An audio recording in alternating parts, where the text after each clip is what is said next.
After that is trucks. This episode sees Harold returning from a daily inspection, just as he spots a little orange diesel on the cliffside.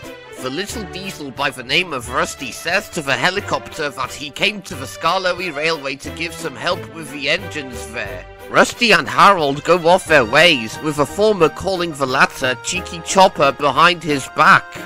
Whilst Peter, Sam and Sir Handel are glad to see Rusty, Sir Handel is still in his grouchy mood, as he has a distaste towards working with trucks, whom they also have a dislikeness towards him.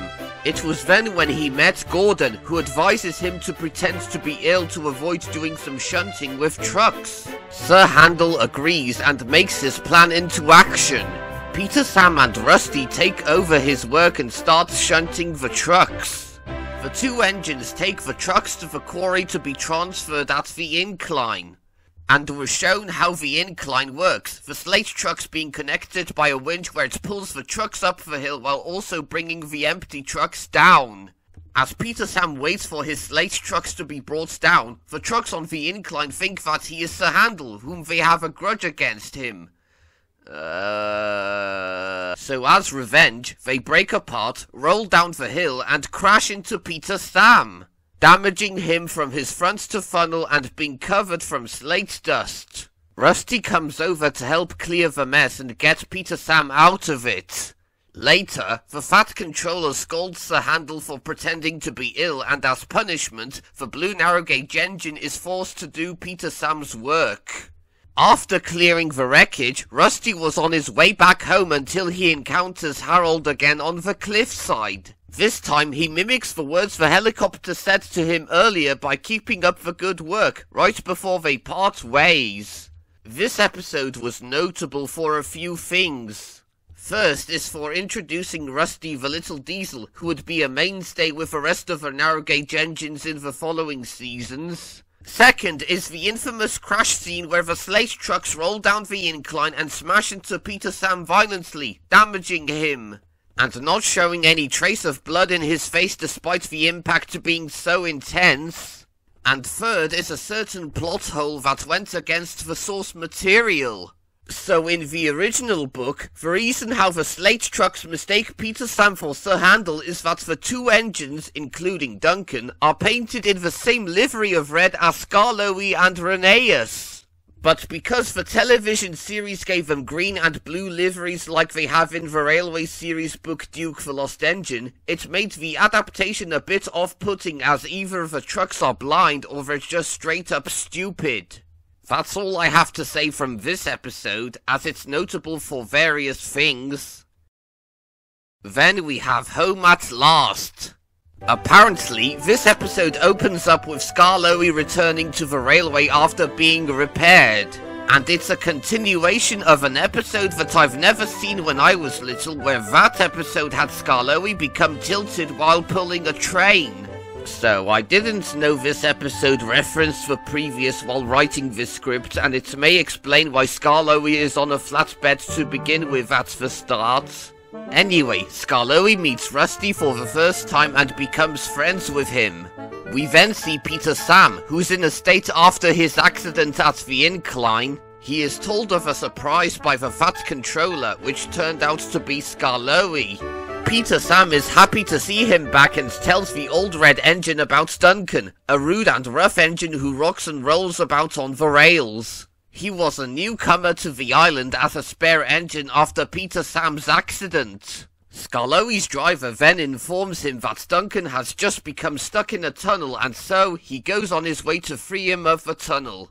By the time Skarloey got there, he found Duncan stuck on the other end. The workmen did their best to clear some debris and set the yellow engine free. Skarloey then pushed Duncan and his train all the way to the station, ignoring the rude engine's grumbling.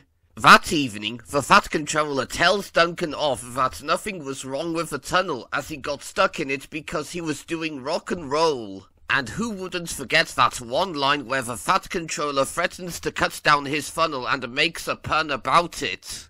I shall find ways to cut you down to size. In other words, your career is on the line. Need I say more? Oh, Topham. Even as controller of the railway, you sometimes have a sense of humour. And that even made Duncan speechless, as he has a lot to think about what he did. So this episode, it introduced Duncan, who was my favourite of the narrow gauge engines. Mostly because I occasionally see him, whether he's in some books or in some merchandising. He's an engine with a gruff Scottish accent, a blunt and rude type, and rocks and rolls around the rails, leading him to derail. And speaking of rock and roll, I hear that the next episode on the tape is about Duncan and him doing some rocking and rolling. Let's get into it. And of course it is. The next episode is titled Rock and Roll. And strange, considering that this is the 7th episode on the tape and this VHS puts the name of it like it was the important one or something. No one loves the sounds and sights on the railway like Skarloey, just as he meets Rusty. Rusty explains to Skarloey that the manager had given a surprise to him, the repaired rails. However, only one portion of the rails is still damaged and the little diesel worries that Duncan will derail there. Duncan drops in and demands the two if they are talking about him. Rusty tries to warn the yellow engine about the damaged rails, but Duncan brushes it off, leaving the two, and insults Rusty. Duncan goes off to collect some coaches, and as he got to the station, he met James. He explains to the red engine that he has a dislike towards diesels like Rusty, and James mentions one, which he subtly refers to Diesel.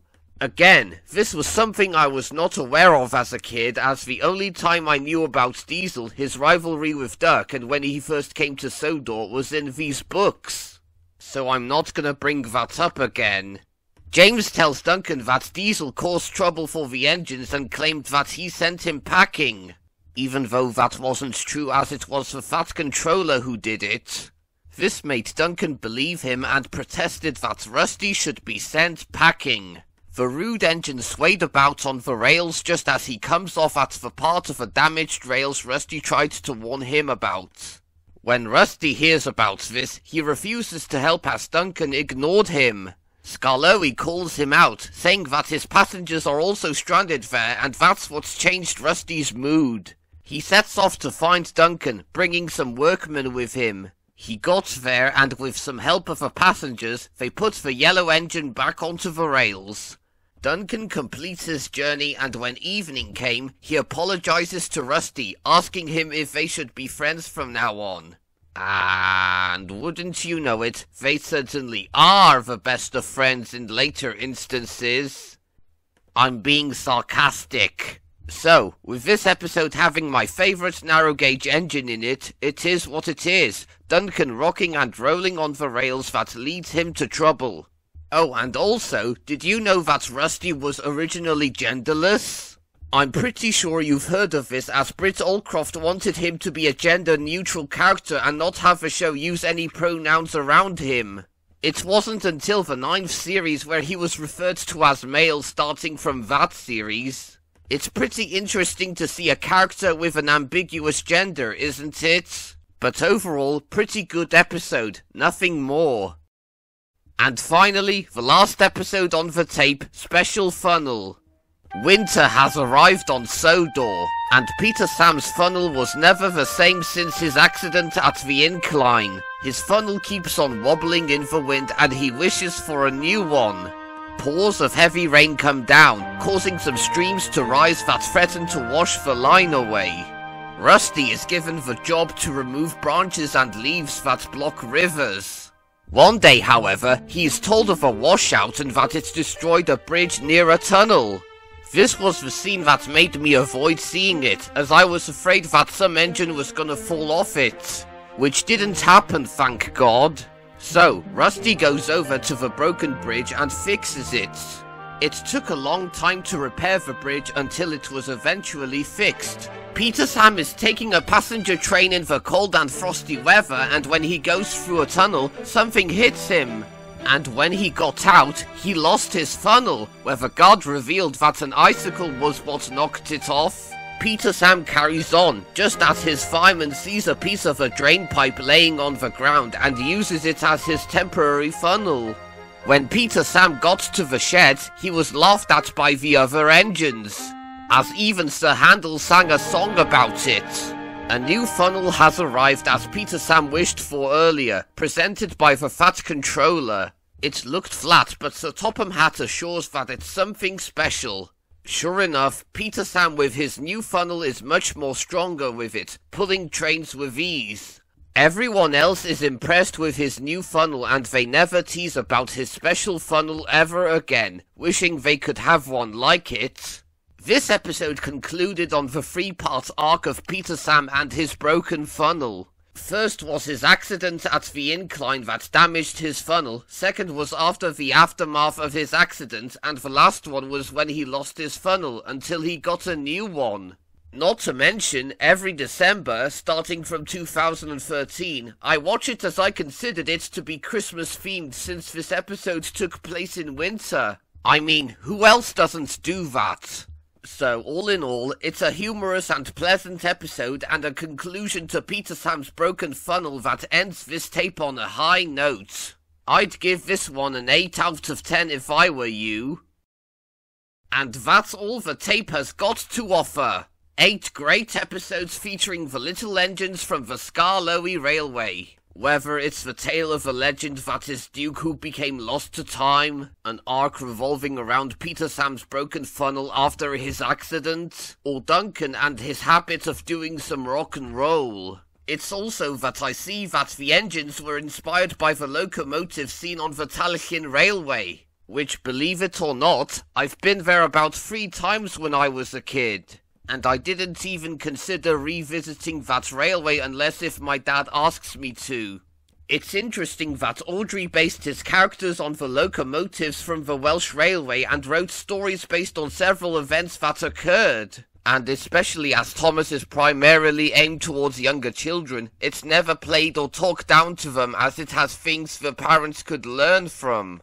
Even when the episodes on this tape has notable episodes that stood out. The engines on the Skarloey Railway have become a secondary staple in the series, and it's too bad Mattel no longer acknowledges them. Even if someday they might, or they won't. Who knows?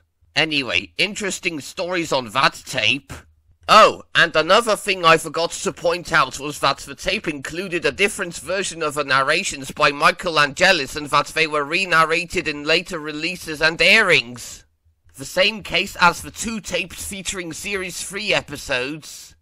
And I would have said that while this tape was in English as I watched the others in Welsh, at least it made me see how the narrow gauge engines were introduced. I mean, never mind the fact that I didn't include any of this in the script, but at least I liked it as a kid. Okay, but what's the next episode gonna be about?